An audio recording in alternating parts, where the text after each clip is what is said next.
So our first question is, what was the most valuable skill or activity you did in high school? And anyone can start. Yeah, so I think the most valuable activity that I did in high school was being really involved in student government. So I was president of my school student council by the time I was a senior, and I was involved in student council all 4 years of high school. But I think like being involved in student government got me to be really engaged in like my community in my high school, but also to meet a lot of new people and get to interact with building administration and stuff like that, which was really important for me to like um, just be really involved in my community. And I think a lot of times when, kids are looking at applying to college and stuff, one of the biggest things that admissions officers are looking for is how involved or engaged are you in your community? And so student government was like a really big factor in allowing me to do that in high school. Yeah, I guess for me, it kind of goes through a similar vein. I really did enjoy being like part of my community and like kind of interacting with my school. And I would say the kind of the best way that I tried to do that is through my tennis team. So like for me, tennis was always like kind of like a hobby. Like I wasn't really the best at it, but I guess like playing on the team, like meeting a lot of people on like the team was something that I was like really interested in, really passionate about. So I would say that at least for me, like the thing that I did in high school that I was really the most passionate about and that I really enjoyed the most was the tennis team. I was able to end up being captain in my senior year, and I was able to like help lead the team and like meet some great people like throughout. And so I think that was definitely something that I thought was pretty important for me. Yeah. I think as far as kind of what I learned and what I enjoyed doing, I think speech and debate or student government were both things that helped me kind of, branch out, go overcome a fear of public speaking, learn how to think on my feet, kind of pick up a lot of those soft skills that I think have helped a lot. I don't know if like one thing or another specifically was the most valuable. I think it's hard to predict what admissions officer is looking for, like what exactly adds up to the perfect candidate. But I think, generally speaking, if you're trying to pick like what things get into in high school, it really comes down to what you think you'll enjoy and what you'll be good at. And I think those two kind of like go along quite a lot in most cases. If you enjoy doing something, you'll spend more time doing it. It can be anything from like debate to like athletics to just like science Olympiads. And you'll end up doing better at it. And I think admissions officers really want to see students that like have certain things that they're good at and that they're passionate about. And I think that matters more than really like, for example, picking one or two specific activities that like you think is like the key to getting into college.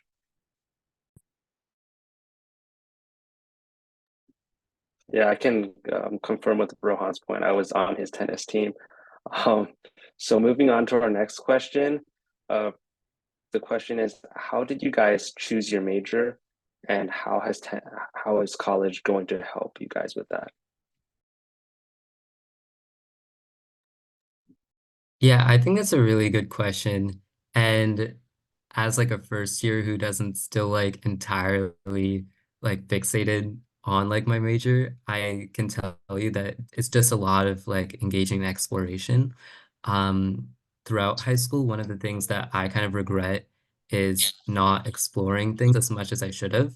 Um, I was also I was always really into public 那个 speaking meeting About and what? stuff in high school. 那个刚刚去上大学的几个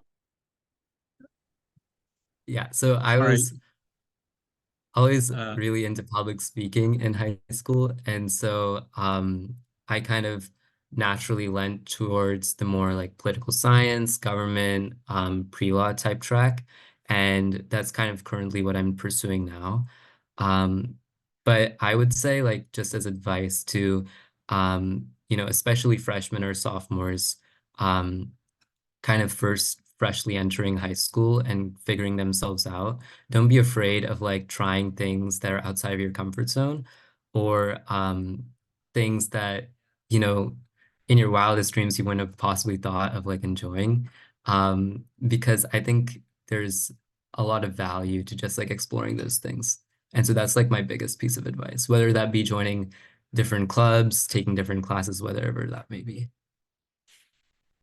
Yeah, for me, I guess like the reason why I chose finance is I came into high school kind of honestly, I was pretty set on what I want to do freshman year. And like as Abhi said, like I think one of my biggest regrets is not like seeing other fields and seeing like what I really want to do and like trying to experience different things. So like just off the bat, I would highly recommend for everyone to like try at least like one club or one class in like a different field to see if you really like it, because who knows, like you might end up majoring in that in college and might end up going to that in the future.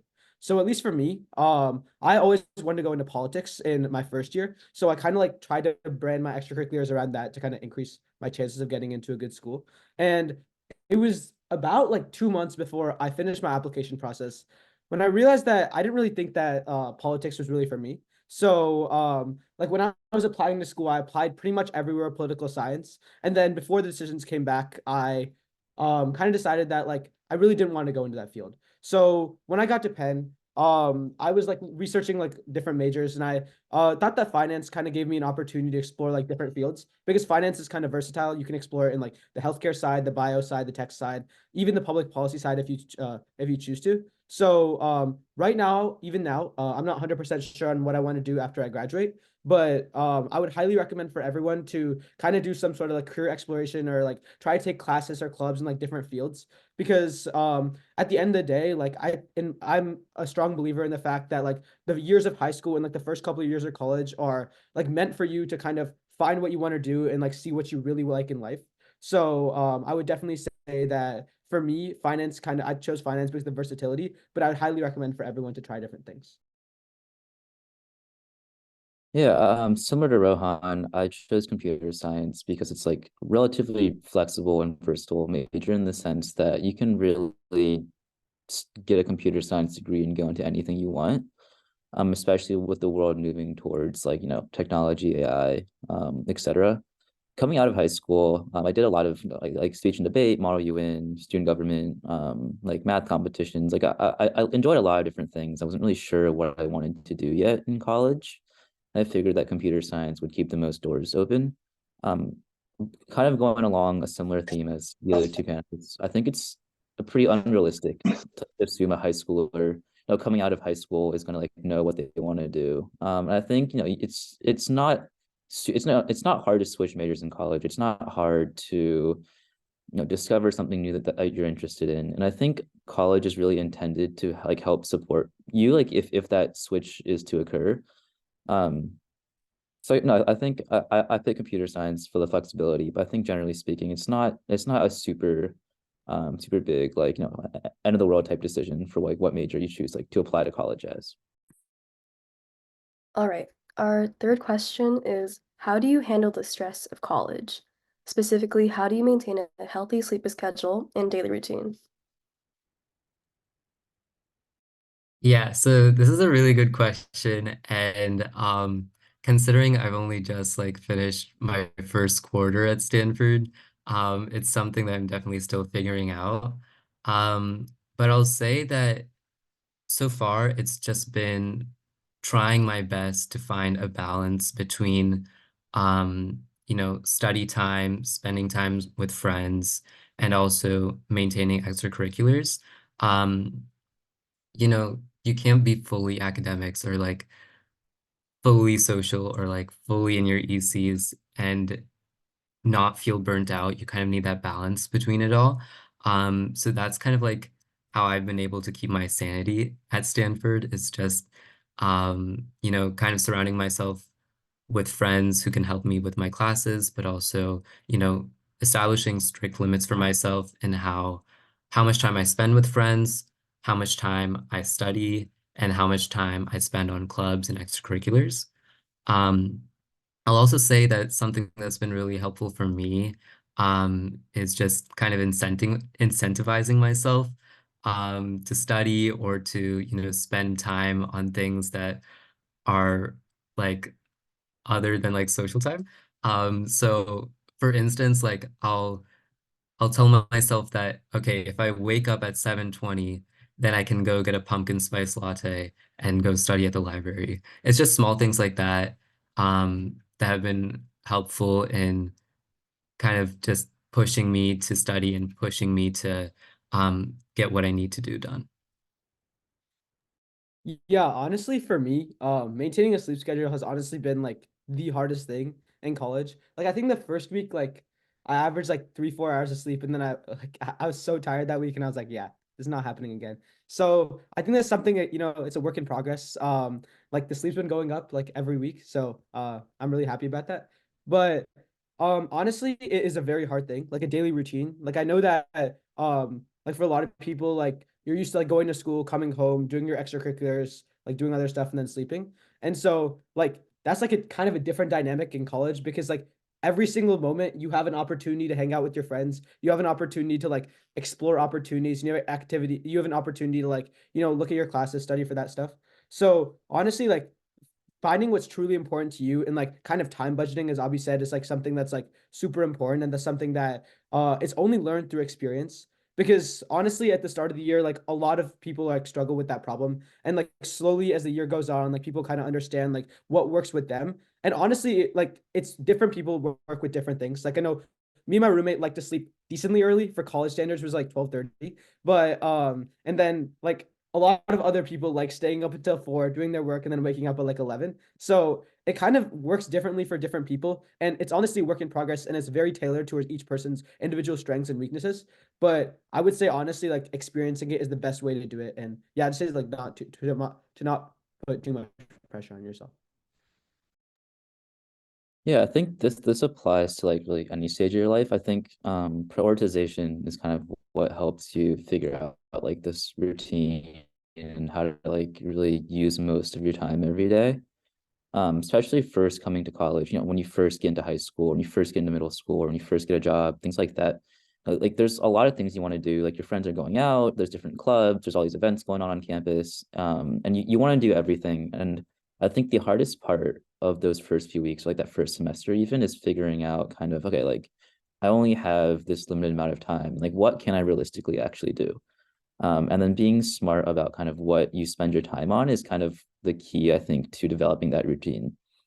You'll have things like a social life, your school, your extracurriculars, and sleep, and like you really can't get all of that. And it really comes down to figuring out, like which things do I enjoy the most, or which things help the most for my future career goals, or like my mental health, etc. As far as my sleep schedule goes, I don't sleep very much. I do ROTC, which is like you're an officer in the Army Reserves.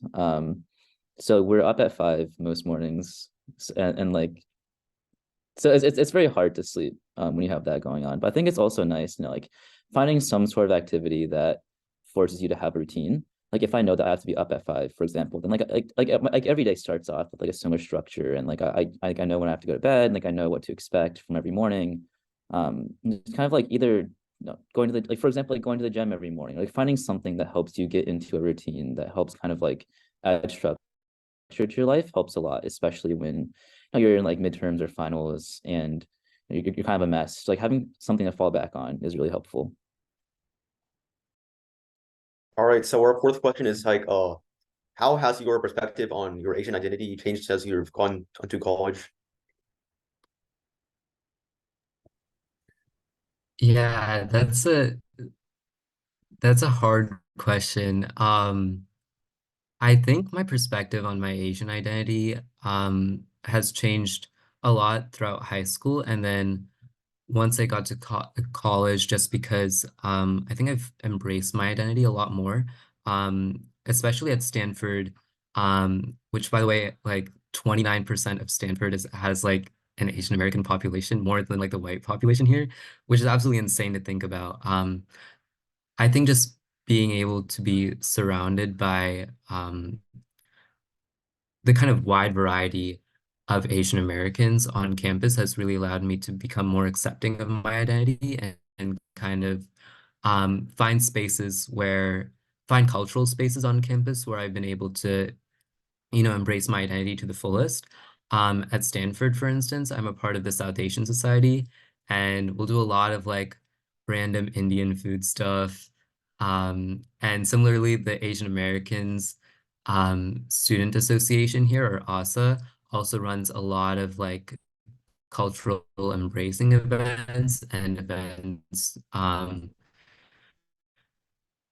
for student voice about your Asian American, pretty comfortable in my Asian American identity. And that's a pretty cool thing to experience, especially since growing up, I feel like I um, was more likely to want to assimilate rather than, kind of accept or embrace my Asian American identity. So that's been really nice. Yeah, I feel like for me, at least like when I was living at home during high school, I think like most of my identity like as an Indian was kind of focused mainly around my family. Like obviously my mom would cook and then my mom and dad would cook and then we'd like pray and like we do stuff kind of as a family. And then when I went to college, like obviously you're not surrounded by your family every single day. So I think that like as Abhi said, like joining the organizations such as we also have the South Asian Society, and like joining those sorts of organizations are kind of the best way to not only like remain like with your identity that you have back in high school, but also like enhance it. Like as Abhi said, like for Stanford, like there are a lot of like Asian Americans at Penn. I don't know like the exact number, but like there's a lot. And like I think that being surrounded with people that like are going through some sort of similar thing and being in friend groups with them, classes with them, I think that's very important and it's very interesting for me as well. To like look at other people's identity, like understand like their experiences and like learn from them as well. I think it's definitely enhanced it and it's been a change, but I think it's definitely been a change for the better. Yeah, I think what I've noticed is like a lot of people in college are like they're more open and like they're more kind of willing to like engage with their culture, which I find is like really awesome. And like on campus, there's so many different groups. Like we also have an Asian American Students Association. Like under that, we have different groups for like the different kind of like Chinese Students Association, like the Korean Students Association, etc. I think no, I've really been able to get much more in touch with kind of like my Asian identity and culture like after college, or at least I mean sorry during college than I was in high school. And I think there's definitely no matter where you end up, there's going to be a community for like the Asian identity regardless. Yeah, I've really enjoyed it in college.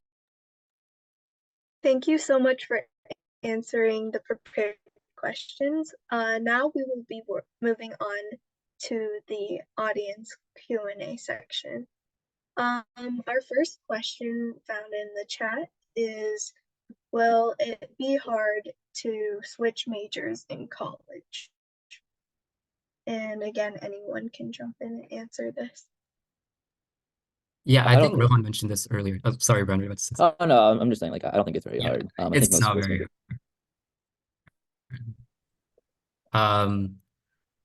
I think in some schools though, I know at like Penn, for instance, I think Rohan can probably speak to this a little bit further, but if you're in different schools, like transferring between schools is a little bit harder. So say you study in like the main College of Arts and Sciences, but you want to switch into the School of Engineering, or in like schools with competitive business programs like Michigan or at Penn, like it's harder to transfer back into Warren once you're in Penn.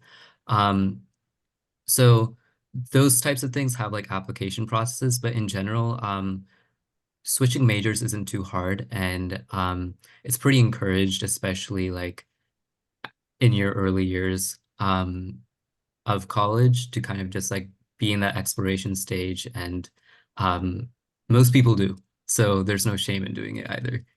Yeah, I think it would mainly depend on the school. So I know it's like from what Abhi and Brian are saying, like in Stanford, Princeton, it seems like switching majors is relatively easier. But I guess in Penn, like since we do have like as Abhi was mentioning, like the college structure, like we have like College of Arts and Sciences, like engineering and business. I would say it is kind of difficult, but honestly, if you're able to show enough like interest in like the field that you're going into, it should be a little bit easier. Like if like you show interest and you apply to the other school.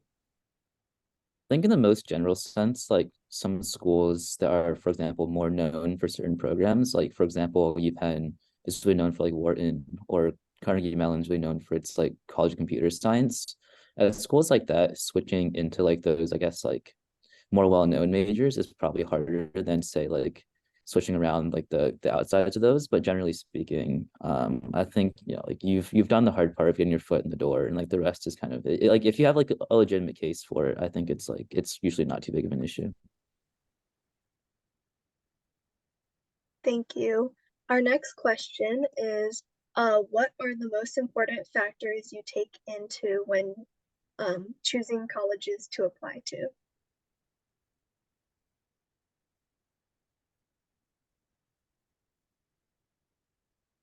Yeah, so I'll say like the first thing that was really important to me when I was applying to my colleges was just like the strength of the academic program that I was applying into. So, for instance, a lot of the schools that I had applied to had really strong political science slash econ slash pre-law programs. And so that was like the most important factor for me. Um, but also like academic flexibility was also really important to me because I really wanted a school where, considering in the position I am right now, like I want to be a lawyer once I graduate, it should have a strong poli-sci program, but I also want a school that would allow me to explore like a wide array of academic interests. So that was also really important to me. And then I think like some more obvious ones, of course, are just like community, um, like what types of students go to this school, and also just like location. Like, are you someone that cares more about living closer to home, or do you want to like move out of state? And so I think those three, four things collectively are like some of the most important ones for sure. Yeah. I guess for me, um, when applying to colleges, I kind of went with the mindset that like I just wanted to go to like the most academic mindset that I took. I wouldn't necessarily recommend that because like I know that I wanted to go into business and I applied to a lot of schools that like really didn't even specialize in business. So I guess like my path is a way to think about it, but I wouldn't necessarily recommend doing it. I guess like one thing I would recommend is for people applying to schools, like look not only should you look at like obviously US news rankings are pretty important and like how good the school is academically is pretty important. But I would also say that like looking at the people in the school, looking at like there's so many factors that go into like picking a college, like aside from like ranking and like all the obvious stuff. So I think that that's something that I'd definitely recommend.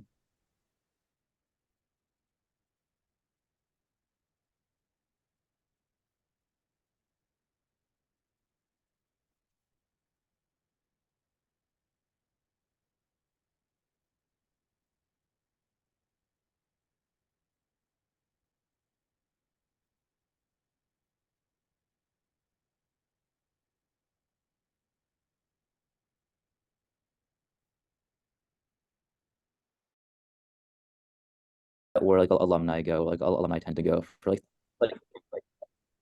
the other side I think is trickier. It's more just like the subjective side. I think part of that is just like you kind of have to go out and like visit some schools or like talk to people at those schools to kind of like just like understand. Like it's hard to explain, but like when you go onto a campus or like you interact with some people, you kind of like get a feel for like, hey, like things like going to stuff like that could be like, if you're someone that likes kind of smaller, more intimate settings, like a smaller school might make more sense. So you get smaller classes, more time with the professors. If you're someone that like look at like the social scene, like if you're someone that isn't really big into like frats, or like maybe you like frats, or like if you like going out, etc. Like think all the things like that kind of go into, are you going to enjoy your 4 years split? I would say things like rankings or kind of like generally accepted, like like the Ivy League, like things like that. I don't like. I think those aren't very good metrics, just because like rankings are pretty very. You don't really know what's going into them, and like even if you know what's going to be the things that you're looking for, like reputations change, etc. Um, but I think part of it again is like objective. Think about like what you want to get out of school, like what your future goals are, and the other part is you kind of have to go out and visit top people, like kind of just like gauge how you fit into the campus. All right. Our next question is do you plan going after college? And co-terming essentially involves you stay an extra year at Stanford and an exchange considering right now, and a popular one too. So yeah, it's pretty much it. Yeah, for me, pretty similar. I guess like mostly finance, especially for Morton.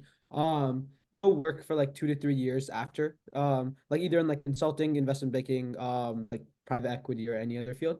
And after that, like they're usually their work or their employer like ends up paying for their MBA, like part of it.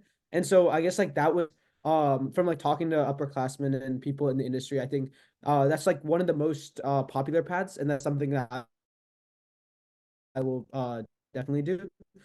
But I guess it honestly depends on your field, because as Abhi was mentioning, there are a lot of people that like for people that want to do law, there are a lot of people that go straight out of college. There are a lot of people that work out straight out of college and then go into law. So it honestly depends on your goals, like what you want to do once you graduate college, and then also the field that you're going into. Because I know that specifically for pre-med, a lot of people just graduate and then go straight into med school. But for fields like finance, a lot of people like work for 3 to 4 years and then get their MBA once they have work. Yeah, I don't think I'll go to grad school, at least not now either. I might do an MBA down the road, get my like corporate funded vacation or something like that. But I don't think I see myself getting like a PhD or master's degree or anything like that. All right. So our next question is from Grace. It's both Abhi and Rohan mentioned political science in some ways. Are there any suggestions for high schoolers if they would like to get into the poli-sci major? Yeah, so I think actually one of the best introductions to like political science slash public service, like that kind of field for me, was AACO's internship program. So I was lucky enough the summer after my junior year, I believe, to do an internship in Ohio House. And that's like an internship that was really, really valuable for me. Just because I was finally like in this space where, I was observing like the gears of political institutions and being directly in the midst of like political action. And I got to directly work with constituents and kind of hear their concerns and translate that into pending legislation. And so that was a really big deal for me. Um, so highly recommend the internship program. But I think in general, just like for political science, being involved in things like speech and debate or student government are also really important, just because those are kind of the skills that a lot of poli-sci majors um, look to cultivate, being uh, an eloquent speaker and being able to be a critical thinker and analytical, especially in applying those skills to political analysis. So definitely those activities were super helpful in getting involved in that kind of major. Yeah, I guess for me on a similar ground, I think that the best experience that I had was like the real world experience. So, I interned on like a small congressional campaign. Like I think it was like between freshman and sophomore year, and I think that that was like one of the biggest things that kind of got me into political science, because like I know that clubs like speech and debate and Model UN are like very important, but I think like getting hands-on like experiencing like how it is actually working in that field is something that can definitely cultivate interest in political science. But besides that, I definitely think that activities such as Model UN and especially speech and debate have definitely helped me like develop an interest, specifically in speech and debate, like arguing with other people on like policy topics, working with other people. Like me and Brian, we were debate partners. And yeah, so just like doing stuff like that was like very interesting and definitely got me into play. I actually thought I wanted to do poli-sci for a long time. It's like Rohan mentioned, Rohan and I were actually debate partners for like we debated on the national circuit for I think like 1 or 2 years together. I was also on the US team for Model UN, and like I was a student body president senior year. So like things like that are all pretty like standard poli-sci IR track like activities. At like most, I guess like quote unquote like top schools, like most like the poli-sci people will have done some combination of those. Like they were like student body, student council president, like no national debaters. They were on some sort of like mock trial, Model UN-esque team. Like they probably did some sort of internship or like they wrote some campaign. Just like most people that you see studying those things at those schools, like all have done some sort of combination or like some sort of permutation of those activities. All right, our Okay. next question is, oh, sorry. No, you're good. I'm sure that there are parents in this Zoom meeting because this question was asked multiple times. It's what help did you receive from your parents, if any, on your journey to college?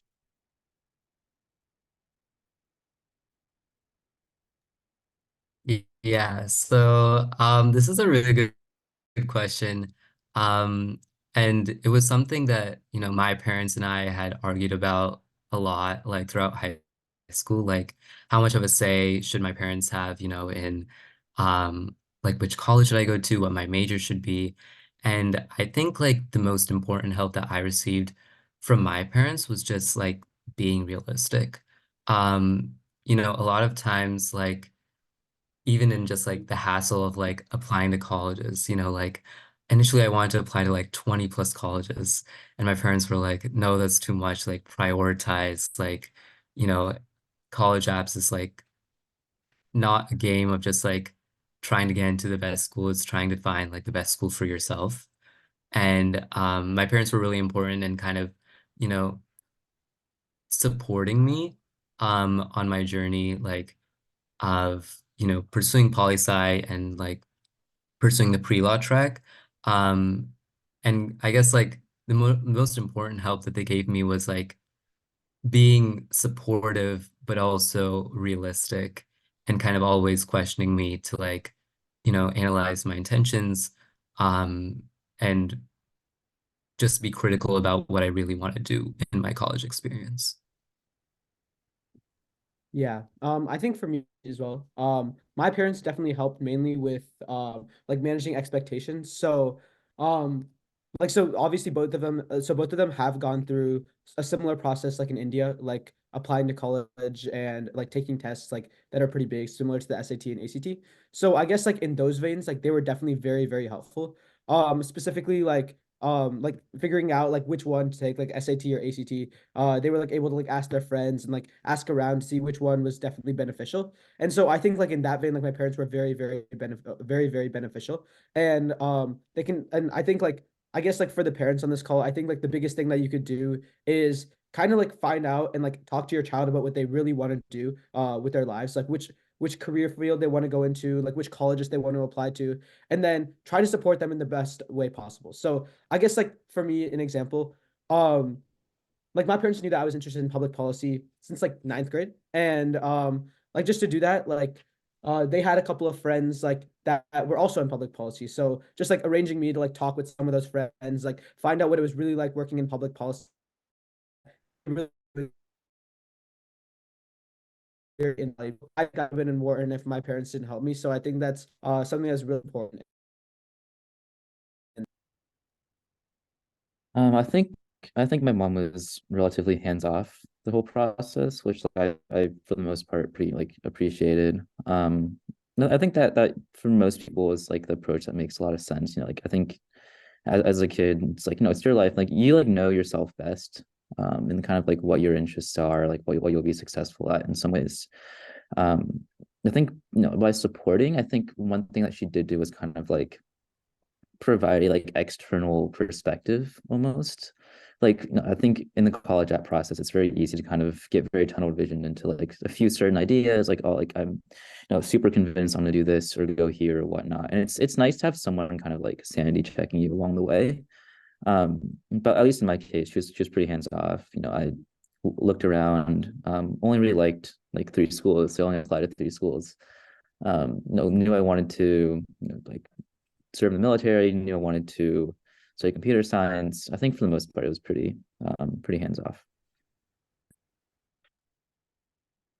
All right.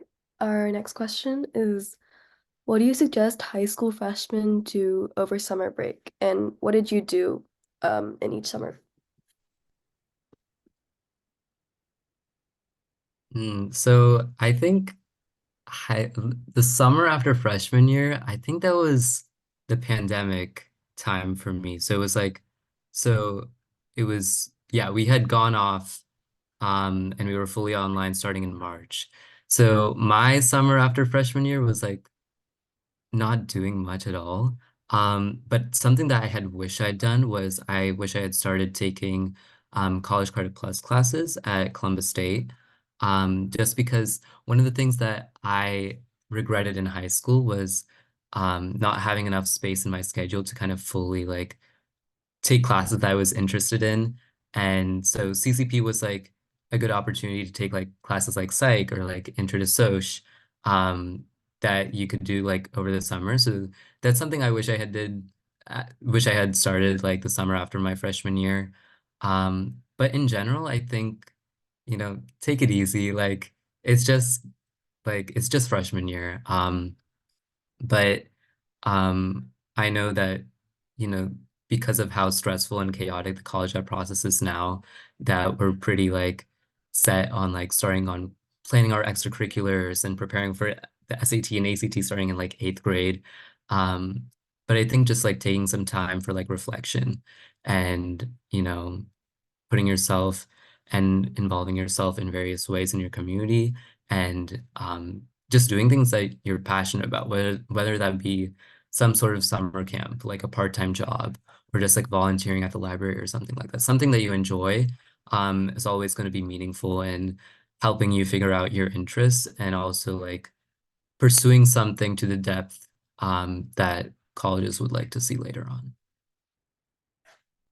Yeah. So similar to Abhi, like for freshman summer, um, like it was like the COVID summer. So aside from like playing Fortnite, like a lot, I also I also like tried to like delve into my interests and like try to find out what I really wanted. So I guess that was like kind of the summer I found out like political science was something that I wanted to do. So a couple of things I did. So like in my freshman year, I kind of joined like my two favorite clubs that I did throughout high school, like speech and debate and Model UN, like relatively late. I joined them like in winter or spring, and I know a lot of people join those in fall, like the first couple of weeks of school. So I was kind of like not necessarily behind, but not in a place that I really wanted to be in those clubs. So I kind of tried to learn like how like the events actually work like during that summer.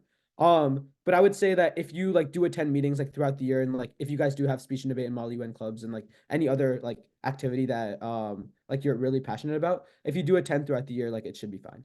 But like that's something that I did. I also interned at like a small congressional campaign just to like find out about like the like political science and like kind of delve more into my interests. But I would say like freshman summer, the biggest thing that I would do is like obviously like it's like relaxing and like like finding out what you want to do with your life is like very important, and like freshman summer is kind of the start to like your exploration into that. So I would definitely recommend doing that. But another thing I would recommend doing is kind of honing in on like the activities that you like really want to do. So I know in freshman year like it's very tempting to join like 10, 11 clubs, like it's and like I know a lot of people that do that. But I would recommend like freshman summer to find out like reflect your experience like throughout the year. Like what did you really like? What were you really passionate about? And kind of bring that down a little bit. Like I know that like the complete honing of like interest happens like during sophomore junior year, but if you can start in freshman summer and find out what you really like, that'll definitely help you in like in terms of application sense. I think freshman summer, I just like maybe like I think took one or two like CCP classes. Like nothing, it wasn't anything hard. It's just like psych because I thought psych was cool, and then like a random class in like international relations because I thought IR was cool. I think for the most part, freshman summer, I was just like hanging out with friends, just like enjoying life as like a 15-year-old. I think not every summer has to be focused around like maxing out your resume in any way. I think like in life, there's always been like that next thing. Like you'll be applying, like you'll be like optimizing your extracurriculars for high school now, and you'll be applying to colleges then, and then you'll be applying to internships, and you'll be applying to jobs, and you'll be working your jobs. It's like there's always like some next thing to like stress about. I think there's no reason to kind of like start as early as humanly possible. I think like it's also fine to just enjoy being a child and enjoying like your last few summers of just like peace.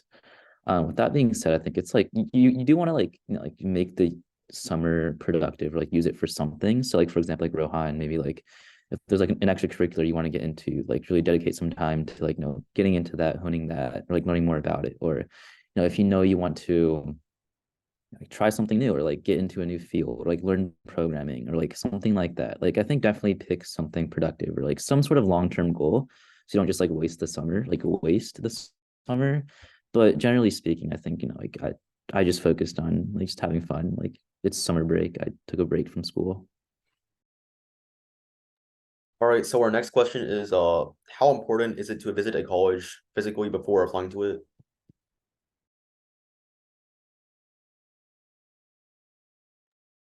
I think this is a Yes. little hard to answer for some of us because it was like around COVID time. But like at least I think it's relatively important. Like again, like if you can't, it's like okay, there are other ways to research it and whatnot. But some things, like I'm sure Abhi can like go further into it. But some things you can only really understand by visiting. So like for example, one of the schools I applied to was West Point, and like I spent like 2 days there and realized that I could not go here. Whereas like for example, I visited Princeton during their like admitted students day and like really liked it. But like it's hard to really like pin down what exactly about a school stands out. So sometimes you just want to like sometimes like you have to go there to really like understand, really see for yourself. Yeah, for me it's kind of similar. Wait, Abby, do you want to go? Okay, cool. For me it's kind of similar. I don't think the requirement because like obviously, if you do apply to schools on like the East Coast and the West Coast, like you obviously can't make it everywhere. But I would say that it does add like kind of an interesting aspect. Like I've read a lot of people's essays where like they mention specific things that they've seen like in the visit. So like one of the Northwestern essays, like I'm pretty sure it's like kind of famous, like talked about like an aspect they liked about Northwestern is that the tour guide walked backwards or something. And like I know that like that's like something that you can only get like if you visit the school. So I guess like in that vein it's kind of important. But honestly, I feel like visiting a school is like most important like it once you get in because then you can kind of understand like the vibes of the school and like you already have like an admission in that school, so you can kind of hone in on like the schools that you like the most and then you can visit those. And as Brian was saying, like if a school just does not fit your vibe at all, then like you can kind of realize that. So I would say it's not necessarily a requirement, but it could help add to your essays and it could also help like see if you really even want to apply there. Yeah, and I'll just say, so my parents actually didn't really like understand the concept of college visits. So I, the only schools that I visited even before applying were like Ohio State because I had just like gone there for classes, and OU and Miami because I had done summer programs there. But I didn't really actually visit any colleges until after I had gotten into them. So I'll say that for me, the college visit was like really helpful in just deciding what type of community um, would I best fit into. So for instance, I was heavily debating like going to Vanderbilt for a while. Um, and so I visited Vandy, and then I immediately realized like I didn't really like the kind of southern charm, like the southern like atmosphere of Vanderbilt. And that was kind of like an important realization for me because you can love a school so much on paper, but it isn't until you're actually there that you'll be able to like really evaluate for yourself whether you think you belong to that community or not. But I will say that in regards to college visits, like really be intentional with why you're visiting the college. Like if you're visiting the college simply to like add something unique to like your college application essays, like I don't necessarily think that warrants a visit. Like you can get into all these schools just by doing your research and being transparent about who you are on your applications um, without having added like you know, random like niche things from a visit. But if you're like visiting a school to like sincerely like evaluate, hey, do I belong here? Is this a school that I would be happy at? Then I think that definitely warrants a visit. And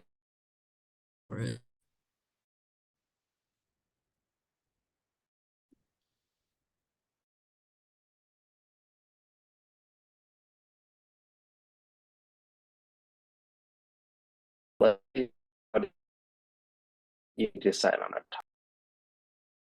topic? Yeah, so I'll say with college essays, like this was like the amount of time I spent on my college essays was like a lot of time. And I think like my main Common App essay, I had gone through maybe 10 or 11 drafts with my English teacher. Um, and I think like the most important thing for me when I was writing my college essays was first, I just wanted to like evaluate for myself what types of qualities do I want to show my admissions officer about who I am. So for me, that was, being family oriented, being ambitious, and those were kind of like the values that I really wanted to imbue in my main essay. And so starting from like a set of values, then I would like spread off stories about myself, like my involvement with speech and debate, or my final essay was literally like about playing with Barbie dolls with my sister growing up. And, just like kind of thinking about what type of person you want to present yourself to college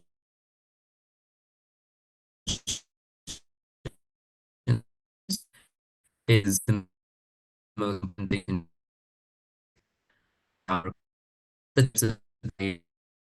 the entirety of your essays and the entirety a game of, okay, who can provide the most like cohesive but also consistent story to college admissions officers that kind of eloquently details like who you are, what your interests are, and how you would fit into their community possibly. So I think definitely taking that value-oriented approach was pretty helpful for me. Yeah, I kind of did a very similar thing.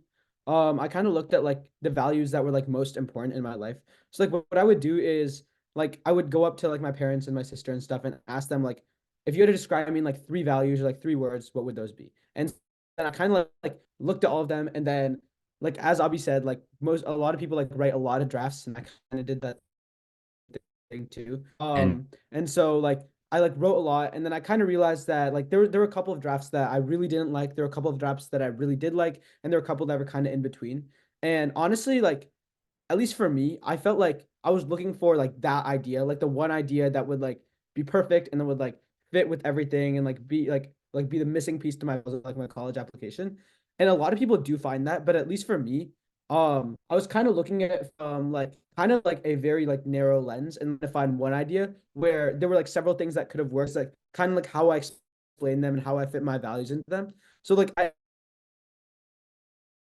ended up writing about like how, and so like it was kind of like a really oddball topic that like I wasn't even thinking of at the start, but like just kind of like thinking through it and like looking at my values, like that's something that I thought was pretty important. So I guess like a lot of people like what one thing that I would recommend is don't really try to find the perfect idea, because that may not ever come. I would try like you should try to like very important and like write about those and like things that are truly important to you, because I would say that a sincere college essay is better than one that like flexes stats and like talk like achievements in life. But I think like a sincere essay that actually talks about you as Yeah, I agree. I think everyone like the college app essays are all like very personal essays, and everyone's process will be like pretty different. But I think like some things are like pretty good steps to like success. They're like pretty constant for most people. Like no one, like one, I think you should give yourself a lot of time, especially like the Common App essay. And most people will write a lot of drafts. They spend a long time kind of going over different ideas, trying them out, deciding if they're comfortable with it, if they like it or not. Like I think at least for me, I started like thinking at least about like my Common App essay the June of my junior year. So like about I want to say like half a year before like applications were due. Like most people start like not most, but like some people even earlier. But like again, just one like giving yourself enough time to really like go through your process. Don't rush yourself or something like this. Two, I think it's like it's important to understand like what the point of the essay is. Like Rohan mentioned it a little bit, but like the point of like your college app essays aren't necessarily to like impress the interview, like the admissions officer, or like show off or anything like that. It's kind of like a chance for you to, show them who you are. Like if this person were to like just meet you today, like what would you want them to know about you, and like how would you want them to like how would you want to come off as someone that's like, a good person, or someone that they'd want to be friends with. It's really a chance to kind of like show what your college app doesn't otherwise show, especially now that like, with things like affirmative action going away. The essays are really like emphasized part of you being able to show what your application can't show. So like, like it could be really deep experiences that have like shaped you, or it could even just be like something as simple or as lighthearted as kind of like your personality, your different parts of like what you enjoy. um and then I think the last thing, at least that like really helped for me, was reading good essays, especially like towards the beginning. Like reach out. There are tons of people out there who have like applied to college before. It's like a new concept. Like just like read some essays, kind of like get an idea of like what worked, what doesn't, and even then it's like like everyone's essay is going to be different. But I think it was super helpful to kind of like people wrote about as like inspiration, or even just kind of like what successful essays generally look like, and kind of like what it helped me understand what to kind of aim for when I was writing my own essays, at least.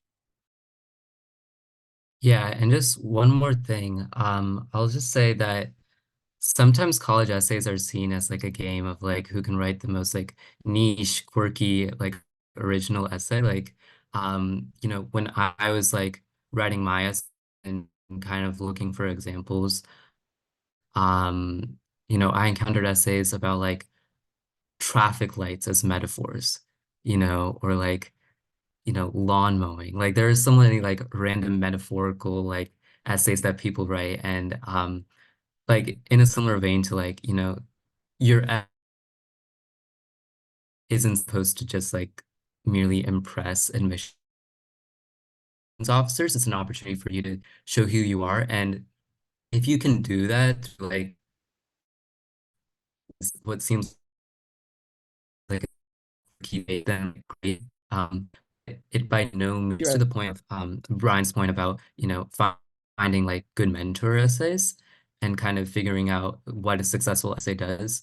That was also really important for me. There's a really famous essay about a girl who loved Costco. And the Costco essay was like actually like the template for like my own essay. And so you know, just read a lot of essays and kind of figure out, what are like good strategies that these people use? What are like how are you pinpointing like your writer's voice?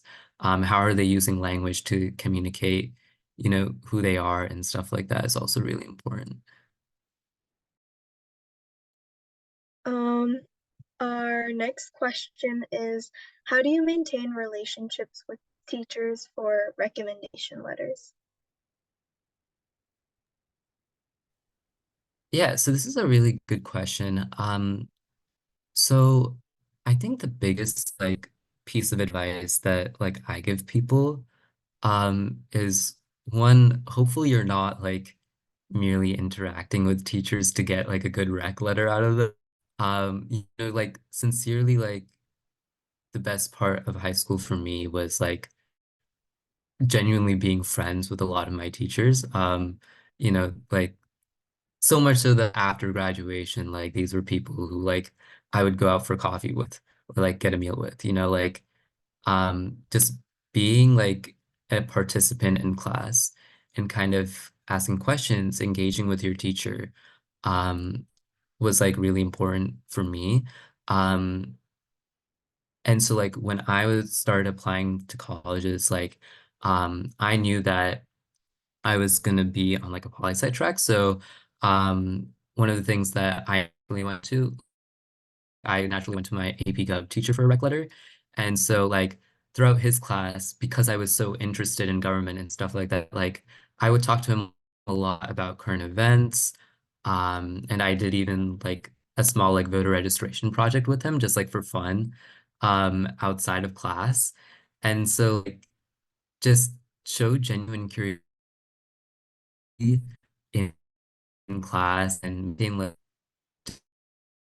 just talk to your teachers. I think that's just talk to them, be nice, develop like a genuine relationship with them just through conversation. That's something that a lot of kids don't do, it's just like simply going to class, sitting there, and then leaving. But just simple small talk can go a long way. And in regards to like getting good recommendation letters, um,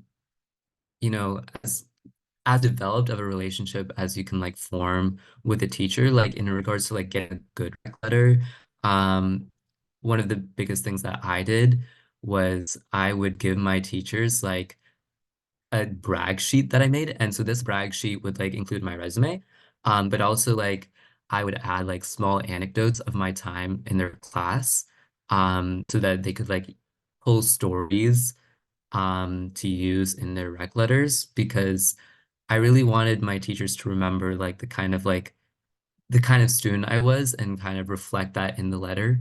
And so like for my AP Gov teacher, for instance, like I pulled like the anecdote about a certain current events presentation that I did, or the voter registration drive I led in his class, so that he could talk about that in that rec letter. And I think those types of anecdotes and stories make for a really strong letter, just as they do in making really strong application essays. Yeah, I completely agree with that. I think that the most important thing about like trying to secure a good rec letter is like not thinking about the rec letter when you're trying to establish the relationship, because like I think that a lot of people like try to like create like fake, I guess, relationships with their teachers like right before like the rec letter, like you're supposed to ask for rec letters. And so I think that like obviously teachers know when it's fake and when it's real and then when they're genuinely interested in their stuff. So I for me, like I got rec letters from my global politics teacher because I was like very, very interested in like foreign policy at the time. And then I also got it from my Spanish teacher because like I was writing and stuff like that. So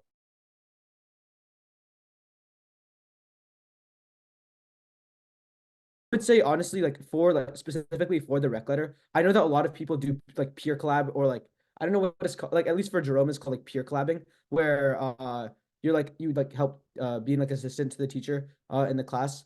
A lot of people also ask like advisors of their clubs give rec letters and stuff like that, and then people go like to off for like the purpose of writing a good recommendation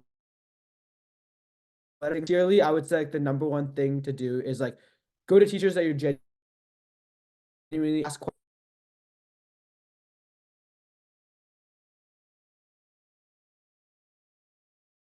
best way to get a rec letter at the end of the day. Yeah, I agree. I think one way of looking at rec letters, in my like from a very like objective point of view, is you want out like assuming you have two available rec letters, you want one to be from a teacher that knows you very well as like a student. So like a class that's maybe like very aligned with your major, or a class that you did very well in that's sort of aligned with your major, and then one letter from a teacher that knows you very well as a person. So like someone that like I can like speak to you as like this kid is a joy to have in class, etc. But more generally speaking, I think the better question is just like how do you have good relationships with your teachers?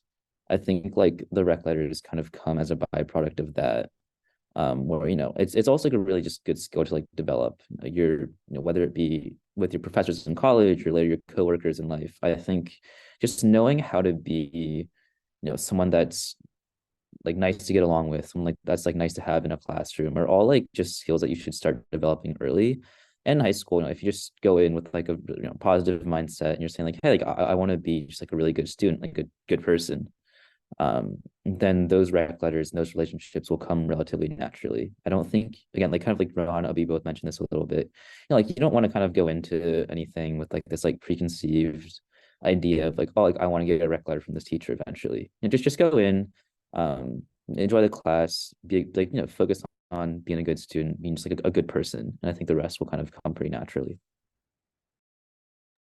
Thank you. So we will wrap it up with our last two questions, specifically to Abhi and Brian. So for Brian, what does being in the ROTC look like for you? Yeah. ROTC is just this kind of like program where you become an officer in the Army Reserves. I guess in exchange, in some ways, the Army will like pay your tuition and like help you with like some other things. I guess like first, I'll keep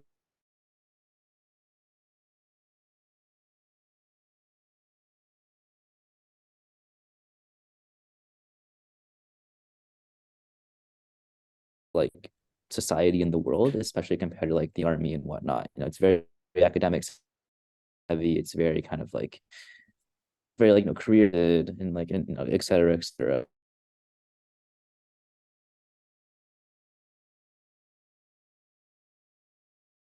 An Army officer really does a lot of that. You know, you work with a lot of very like very different people from very different backgrounds. You're learning like how to be a leader, how to be a teammate. You're learning, like what it means to, I guess, like be a good person, like someone that like people can like depend on and trust. Because like when you first commission as an officer, you're responsible for like 40 to 50 lives, like right off the bat. And like that's just like something that I wanted to like learn, something like I wanted to like learn from as an experience. What it actually looks like as far as like school goes, I mean, it's pretty straightforward. Most days we have just like our physical like lift running, like physical training in the mornings from like around like 5 to 8 a.m. And then on Fridays we have like just like a military training lab. You just like learn how to be in the military. And then occasionally throughout the year you'll have different events you have to attend. These are pretty random. Like for example, our program has a couple of relatively famous alumni, like Mark Milley or Chris Cavoli. It's like, for example, when people like that, you know, if they visit campus or they have some event,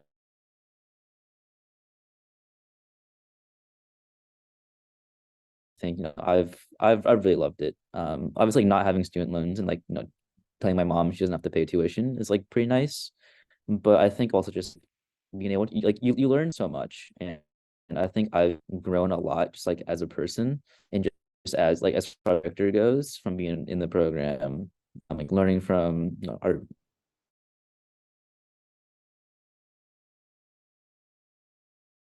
but it's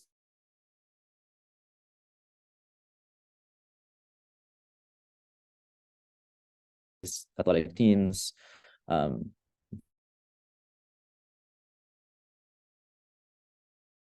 I like it. Thank you. This question is specific to Abhi, but if any other panelists can relate, this question is open. Abhi, if you took CCPs, how did you transfer the credits to out-of-state colleges? And how did you balance CCPs and APs in your schedule? Yeah, so funny story actually. So none of my CCP credits transferred to Stanford. Um, so the thing is, for CCP, I only took classes at Columbus State, and then I took one class at Ohio State my senior year. The two classes I took at Columbus State, um, had I gone to Ohio State, those credits would have transferred. But since I went to Stanford, or I think any out-of-state college, usually those Columbus State credits don't really transfer. And the Columbus State classes fulfill more of a purpose of like inflating your GPA while also giving you the opportunity to like experience the college environment, like the college like course rigor, and explore like those types of courses that you're interested in. As for the Ohio State course, the reason the Ohio State course didn't transfer to Stanford was because the class the class that would have been like bypassed had I like gotten the credit from Ohio State covered like more material. So like the Ohio State course was like too narrow for Stanford's liking. And so that's kind of why like those credits didn't transfer. So it's kind of like it's kind of difficult to actually get those types of credits transferred to these schools.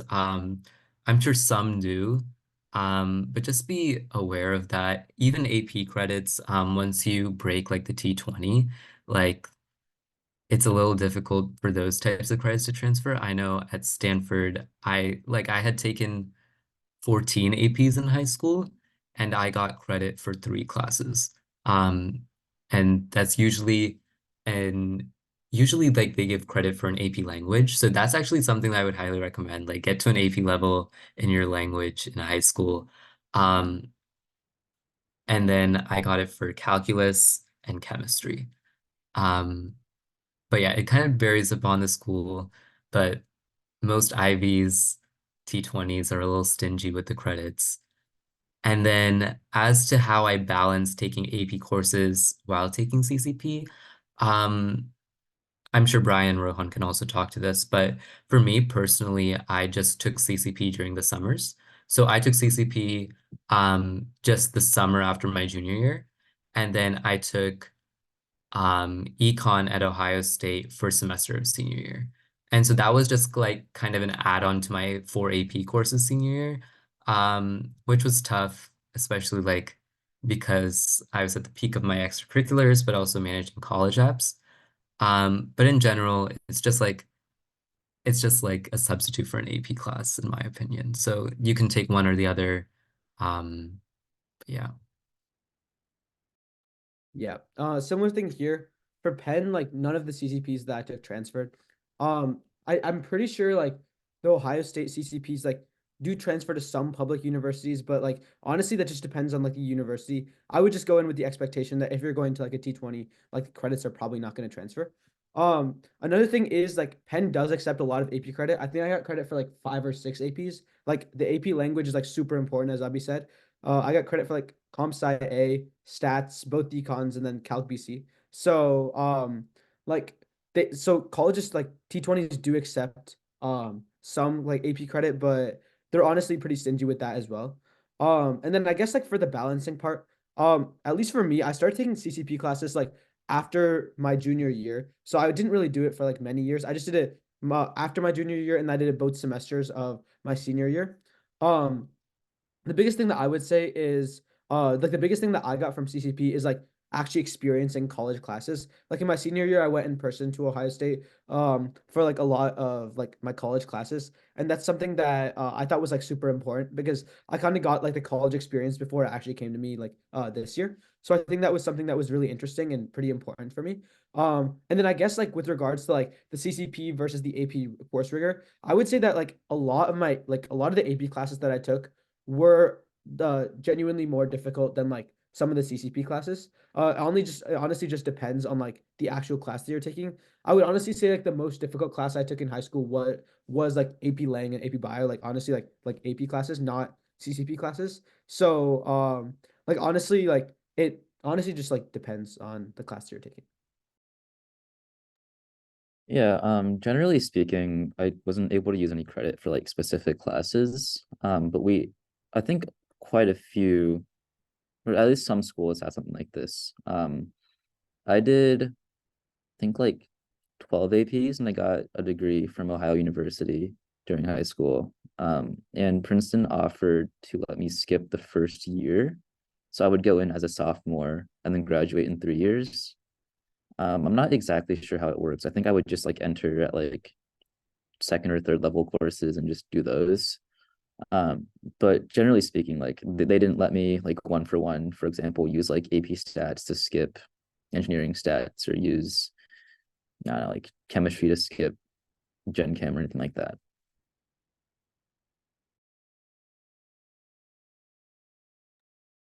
Okay, and with that, I think that concludes our college panel. Um, with that, thanks for all the panelists, of course, for being here and helping us through the college application process. And thanks for all the participants for being here.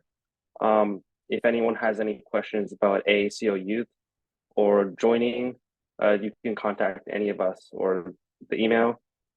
With that, Angela, do you have anything else to say?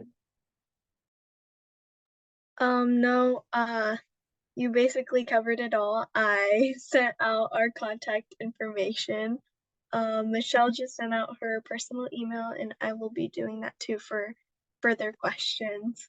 Yeah, thank you so much, everyone. All right, and also make sure to sign up for the internship if you're interested. So thanks everyone for coming. Enjoy the rest of your few hours of your weekend.